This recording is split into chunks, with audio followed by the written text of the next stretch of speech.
কি হয়েছে ঘটনাটা বলো। আপনাদের কি হ্যাঁ আমি কাজ করি তুমি ফাঁসানো হয়েছে? আমি এই কাজই করি, এই ধরনের কোনো কাজে আমি করছিলাম না। ইনকিলাব মঞ্চের আহ্বায়ক শরীফ ওসমান হাদি হত্যা মামলার প্রধান দুই অভিযুক্ত ফয়সাল করিম মাসুদ ও আলমগীর হোসেনকে আবারও আদালতে তোলা হয়েছে। কে বলেছিল? কি বলবেন আপনি বলুন। রবিবার 22 মার্চ 14 দিনের পুলিশ রিমান্ড শেষে পশ্চিমবঙ্গের উত্তর 24 পরগনা জেলার বিধাননগর মহকুমা আদালতে হাজির করা হয় তাদের। এ সময় সাংবাদিকদের প্রশ্নের জবাবে ফয়সাল দাবি করেন তিনি এই কাজ করেননি, তিনি এ ধরনের কোনো ঘটনায় জড়িত নন। কি হয়েছে ঘটনাটা বলো। আপনাদের কি হ্যাঁ আমি এই কাজ করি তুমি ফাঁসানো হয়েছে? আমি এই কাজই করি, এই ধরনের কোনো কাজে আমি করছিলাম না। এর আগে আদালতে তোলার আগে দুই অভিযুক্তকে বিধাননগর মহকুমা হাসপাতালে শারীরিক পরীক্ষার জন্য নেওয়া হয়।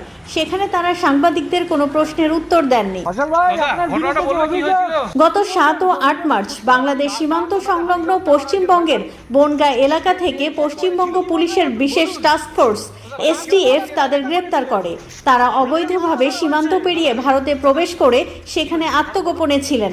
সুযোগ বুঝে আবার বাংলাদেশে ফেরার পরিকল্পনায় ছিলেন বলেও STF সূত্র জানিয়েছে। হত্যা করা হয়েছিল ফয়সাল? তবে STF এর দাবি, গ্রেপ্তারের পর জিজ্ঞাসাবাদে দুই অভিযুক্তই হাদি হত্যার সঙ্গে জড়িত থাকার কথা স্বীকার করেছেন। তাদের বিরুদ্ধে সংশ্লিষ্ট ধারায় মামলা করা হয় এবং আদালত 14 দিনের পুলিশ রিমান্ড মঞ্জুর করেন। রিমান্ড শেষে রবিবার আবার তাদের আদালতে তোলা হয়। উল্লেখ্য 2025 সালের 12 ডিসেম্বর ঢাকার পল্টন এলাকায় মোটরসাইকেলে আসা হেলমেট পরিহিত দুর্বৃত্তরা হাদিকে গুলি করে গুরুতর আহত করে। পরে সিঙ্গাপুরে চিকিৎসাধীন অবস্থায় 18 ডিসেম্বর রাতে তার মৃত্যু হয়।